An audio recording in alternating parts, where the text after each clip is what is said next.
Hey, this is Gecko Mayhem, and this is day 10 of the Godforge beta. This is the recap video. I am here in my sanctum.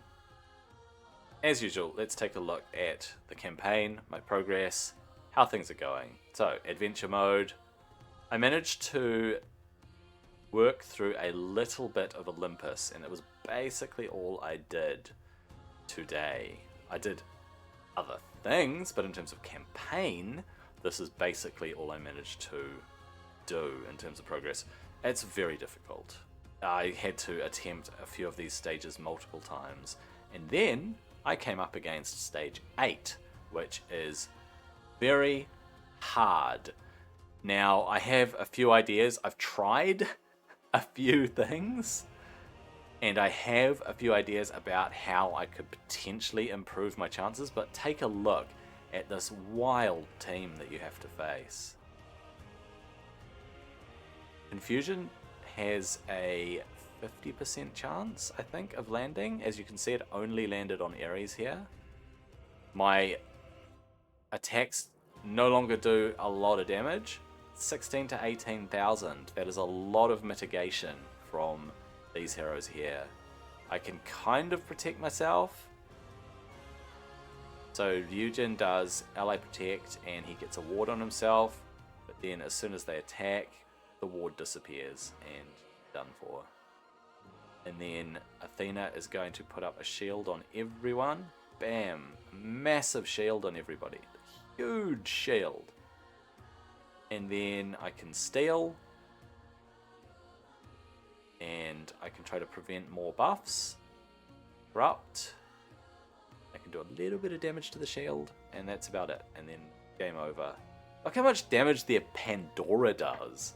It's absolutely insane that a disruptor can do that much damage. I feel like they are overtuned in this realm.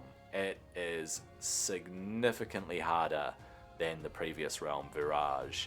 Although Virage was overtuned to a degree as well, because Divana was one-shotting my entire party. I think the game scales too fast in adventure mode. Let's go to the hero screen. With my heroes, what I did is I leveled Ishtar, whom I pulled yesterday. I re-geared... Who did I re-gear? I haven't touched Kisine. I suppose I re-geared Ramses to try him out, so I've put a bit of different gear on him. I can't even afford to attune, so that's the other thing. I have actually run out of gold. I've run out of resources, basically. I can't level weapons because I've got no more whetstones, and I can't level my gear because I don't have any gold, and I can't even attune my gear because I don't have any gold. So I need to actually get more gold. I need to farm gold to make more progress. So Ishtar was geared. I've stripped her gear and put some of it onto Ramses because I wanted to try that out. I could not get Ishtar to do a lot for me. I am still relying on Kisine. Bringing Musashi in to do damage because he's okay geared. He's got 1800 attack. He's got really low speed, 146. And his crit rate is very low, so that could be part of the reason that he's not hitting terribly hard. It's just so hard to gear your heroes. It's a lot of farming to get any piece, and then it's RNG to get any good stats on them.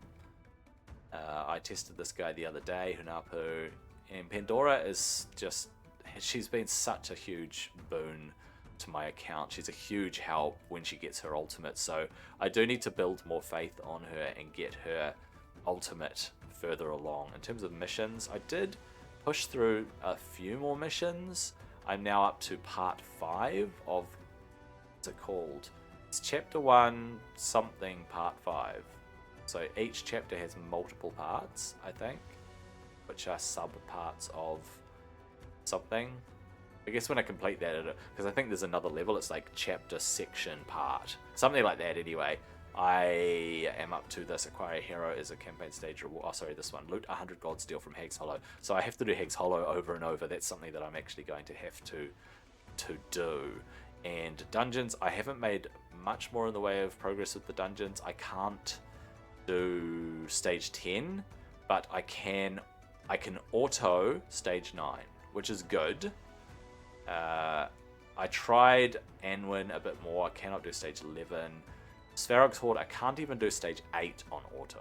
So even though I've cleared it, I have to jump back to stage 7 if I want to auto it, because he just gets to his ultimate and he hits really hard. Hex Hollow's a bit easier. I think I can auto 10, so we'll just set this going while I finish off the video. I need to actually bring in probably Musashi, although I think Ramses, if he survives, might be okay for this. Let's get that going. So overall, as I said, I think that the campaign on adventure mode actually ramps up a little bit too much. It scales quite hard. People have got through the adventure campaign. In fact, people got through it a long time ago, days ago, which is a long time for the beta, right? Because the beta is only a short, compressed 2-week period within which you have to build your resources and test things out. And for me, recently I have been testing things and trying things. I have been leveling characters. I've been getting characters to 50 to bring them in and try them out and see how they do. Mordred's still 40, haven't brought him to 50. I don't know if it will make a huge difference because he's only there to throw out that confusion for one turn and then erupt to try and prevent them from getting their buffs. However, a lot of the heroes I have been building to 50. There are some interesting ones I've come across, some that I have in my back pocket that I would like to, there we go, that I would like to test and continue to test. So Hag's Hollow stage 10 is a no-go. It could have been that I had Ramses and he could have been the weak link there. I do not know. We'll set that going one more time and see if it's actually soloable. Sometimes the waves are really hard because this wave has Shiwangmu and she places Immortal for 2 turns. And so it can be very, very hard to get through because if you don't focus on Shinigami and get him down, he will one-shot you.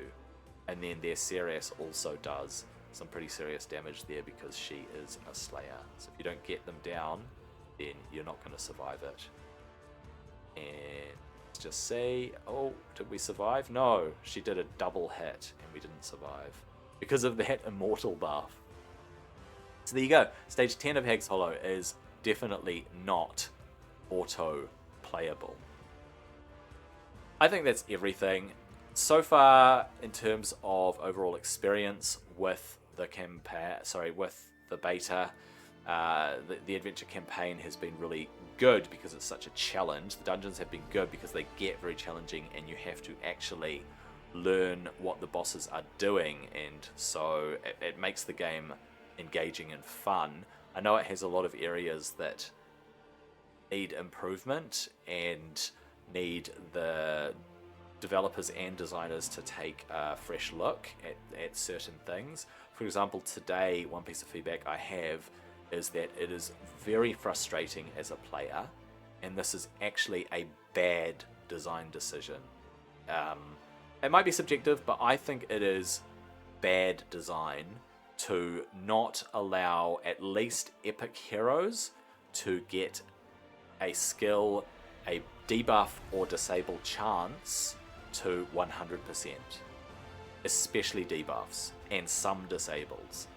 But there are certain debuffs where just not being able to land it consistently can throw a run out completely, and it feels bad as a player. So this is my biggest piece of feedback now at the moment, aside from my review video where I had 2 pieces of large feedback in terms of areas of improvement.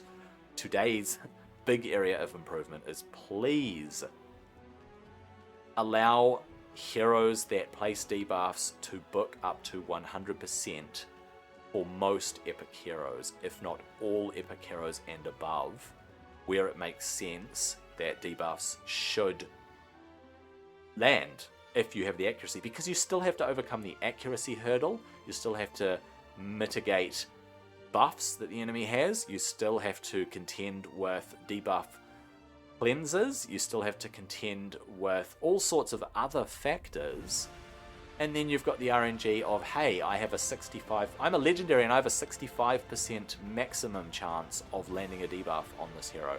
That feels so bad as a player. Please change it. But that's everything in this video. That's my serious gripe for the day. Hope that you enjoyed this video. Hope that you are enjoying the beta. I'm Gecko Mayhem. I hope that you have a nice day, and I'll see you on the next one.